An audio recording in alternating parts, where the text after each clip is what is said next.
आज आपण बोलणार आहोत जगातील सर्वात मोठ्या फाळणीबद्दल, सोव्हिएत युनियनच्या फाळणीबद्दल।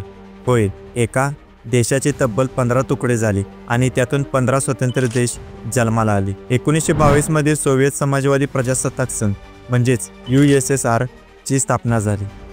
हा एक प्रचंड मोठा देश होता, ज्यामध्ये Russia, Ukraine, Belarus, Lithuania, Latvia, Estonia आणि बरेच देश सामील होते। पण हा बलाढ्य देश कम्युनिस्ट विचारसरणीवर चालत होता। सुरुवातीला सगळं ठीक होतं। दुसऱ्या महायुद्धानंतर USSR एक महासत्ता बनला। पण मित्रांनो, सगळं कायमचं चांगलं राहत नाही। हळूहळू सोव्हिएत युनियनच्या अंतर्गत समस्या वाढू लागल्या। अर्थव्यवस्था डबघाईला आली, वस्तूंची कमतरता झाली, महागाई वाढली आणि लोकांमध्ये असंतोष पसरला। कम्युनिस्ट पक्षाची पकड कमकुवत होऊ लागली। याच वेळी युक्रेन, लिथुआनिया यासारख्या ठिकाणी राष्ट्रवादी चळवळींनी जोर धरला। लोकांना स्वातंत्र्य हवं होतं। त्यातच बाहेरच्या जगातही दबाव वाढत होता।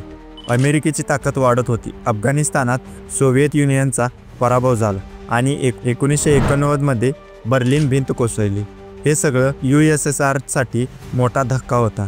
अखेरीस लोकांचा रोष आणि आर्थिक संकट यामुळे डिसेंबर 1991 मध्ये सोव्हिएत युनियन तुटला आणि त्यातून जन्माला झाला 15 नव्या देशांचा Russia, Ukraine, Belarus, Estonia, Lithuania, Latvia, Georgia, Armenia, Azerbaijan, Kazakhstan, Uzbekistan, Turkmenistan, Kyrgyzstan, Tajikistan आणि मोल्दोवा।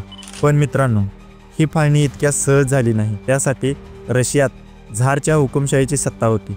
1613 ते 1917 पर्यंत रोमानोवा राजवंशाने राज्य केले। पण असमानता आणि आर्थिक संकटामुळे 1917 मध्ये झार निकोलस दुसऱ्याला सत्ता सोडावी लागली। त्यानंतर कम्युनिस्ट राजवट आणि USSR ची स्थापना झाली।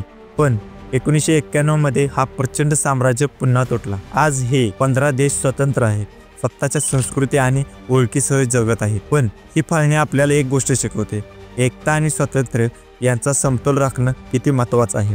तुम्हाला काय वाटतं कमेंटमध्ये नक्की सांगा आणि अशाच माहितीपूर्ण व्हिडिओसाठी आम्हाला फॉलो करायला विसरू नका। धन्यवाद।